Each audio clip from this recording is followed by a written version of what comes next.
17টি বছর আমার প্রাণপ্রিয় মানুষগুলির কাছে আমি আসতে পারি নাই। যদি কোনো জানাজায় আসছি, যদি কোনো কবর জিয়ারতে যাইতাম, যদি কোনো আত্মীয়ের বাড়িতে বেড়াতে যাইতাম, 10 মিনিট থাকতে পারতাম না, পুলিশ লেলিয়ে দিত যাতে করে আমি সেখানে না থাকতে পারি। প্রিয় ভাইয়েরা আমার, শুধু তাই নয়, 2018 নির্বাচনে আমাকে একটা মনোনয়ন দেওয়া হয়েছিল বিএনপি থেকে দানের শীষ। আপনাদের কাছে আসতে পারিনি। অত্যন্ত সাহস নিয়ে একদিন বের হয়েছিলাম 1-2 ইউনিয়নের দক্ষিণ এলাকায়। 1-2 ফিরে যখন হেতিমদের মুড়ে এসেছিলাম, আপনারা জানেন অতর্কিতে পুলিশ সহ সেই আওয়ামী লীগের ছাত্রলীগ হুমায়ুন সাহেবের ছেলে সাদির নেতৃত্বে আমার উপর রামদা দিয়ে আক্রমণ করা হলো। সমানে এলুপাতারি রামদা দিয়ে আমার লোকদেরকে কুপাইতে শুরু করলো। আমার ছাত্রনেতা বাক্কার হাফিজপুরের সেই দিন যদি হেলমেট মাথায় আমাকে যেই কূপটা দিয়েছিল যদি তার মাথায় না নিত, সেইখানে আমি দ্বিখণ্ডিত হয়ে মৃত্যুবরণ করতাম, আজকে আপনাদের সামনে আসতে পারতাম না। সেই কূপ তার মাথার হেলমেট ভেদ করে এরপরও তার মাথায় গিয়ে রামদয়ের আগার দেবে গিয়েছিল। আল্লাহ তাকে বাঁচিয়ে রেখেছেন। আজকে আমার শরীর শিহরিয়ে উঠে সেই ঘটনা মনে হলে। তারপরও দুঃসাহস নিয়ে বেলাপথে ঢুকেছিলাম।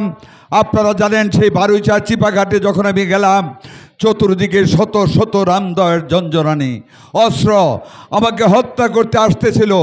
আমি দেখলাম আমার মানুষগুলি মরবে। আমি অতি শীঘ্র আমার মানুষদেরকে ইশারা দিলাম, তোমরা সরে যাও, আমার কি হয় আমি দেখব।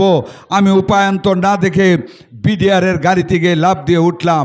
বিডিআররা, এরা আওয়ামী বিডিআর ছিল, আমাকে গাড়ির পিছনের সিটে শোয়ে আমার বুক পিঠের উপরে 3 জন বসে ঝাঁকি দেয়, আমাকে কষ্ট দেয়। আমি বললাম আমি কষ্ট পাচ্ছি।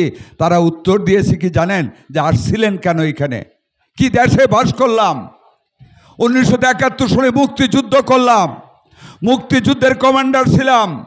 সেই বিলোনিয়া এবং হেজামারা 3 নম্বর সেক্টরে সীমান্তে যুদ্ধ করলাম, পাক সেনাবাহিনীর সাথে যুদ্ধ করলাম। মনোহরদী সুইচ গেটে 350 সেনাবাহিনীর বিরুদ্ধে মাত্র 2 জন দেহরক্ষীকে আমি নিয়ে পরাভূত করলাম। সেই তাদেরকে 5 জনকে হত্যা করলাম শুধু একটি প্রেমের আশায়, বাংলাদেশকে স্বাধীন করব, আমাদের গণতান্ত্রিক অধিকারকে কায়েম করব।